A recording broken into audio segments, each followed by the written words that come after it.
1 Corinthians chapter 11 verse 26, when we eat this bread and drink this cup, we proclaim your death, O Lord, until you come again. That's it. That's the very reason, my dear friends, why we celebrate the Holy Eucharist almost every day, especially during Sundays and other days of obligations. O ito po yung dahilan. Because when we eat this bread and drink this cup, we proclaim your death, O Lord, until you come again. Bakit kailangan tamong gawan ito? In the theological explanation, inyang Jesus Christ, metaya king krus, alata mo. Literally speaking, alata mo. Etamo ikit. Etamo ikit nung nanong malyari king kalbaryu.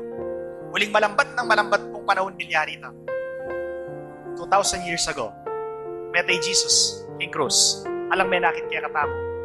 At para akit taya po, yung kamatayan ng Hesus, ang maski taya ikit, actual at literal, malyari tayang akit, aldoldo, ing kalbaryu, king kapamilatan ning talwing hapunan, ning banal na misa. So the Holy Eucharist, my dear brothers and sisters, is we make present what happened during the Last Supper and during the scenario in Calvary. We make present. In Tagalog, pagsasangayon. Isinasangayon natin kung ano yung nangyari. It is not a role-playing, my dear friends. Kaya po role-playing, yung gagawan tamo king misa. It is pagsasangayon. Kung ano yung nangyari noon, isinasangayon natin. So, every time that we celebrate the Holy Mass, we attend the Holy Eucharist, we make present what happened during the Last Supper and during the scenario in Calvary. That's why, after consecration, we sing the anamnesis. Anamnesis means we remember. Diba? Nanyo kakanta tamo, we remember how you love us through your death and still we celebrate. Yapin po ito. We remember, anamnesis. And when we eat this bread and drink this cup, we proclaim your death, O Lord, until you come again. Hanggang kapilan tamo po simba. Hanggang kapilan po mi kamisa. Hanggang iya mi balik pa si bayo nga pong Ginoo para kintalwing pamanupong. So kaluguran kong kapatad, nganing kapiesta na ning Corpus Christi, papakit na kaya katamo, ing ulaga na ning banal na Eucharistia. Makanano ya po kaulaga, ing banal na Eucharistia.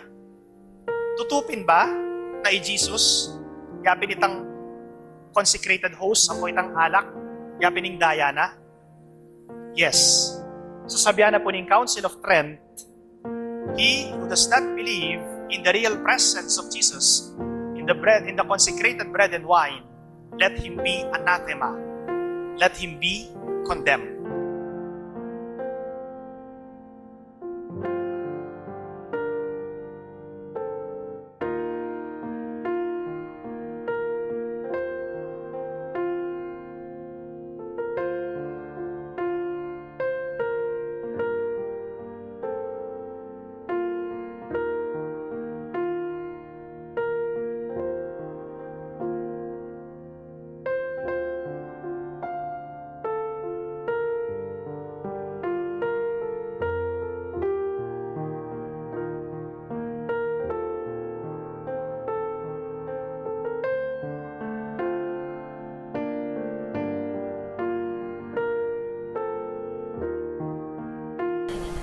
My dear friends, while God was glorified to the writings of St. Thomas Aquinas with his wisdom, God is also glorified with the humility of Saint Buenaventure. O sacred banquet in which Christ is received, in which the memorial of his passion is renewed, in which the soul is filled with grace, and the pledge of the future glory is given us. You have furnished them bread from heaven, endowed with all delights. Lord Jesus Christ, in this wonderful sacrament of the altar, you have left us a memorial of your passion.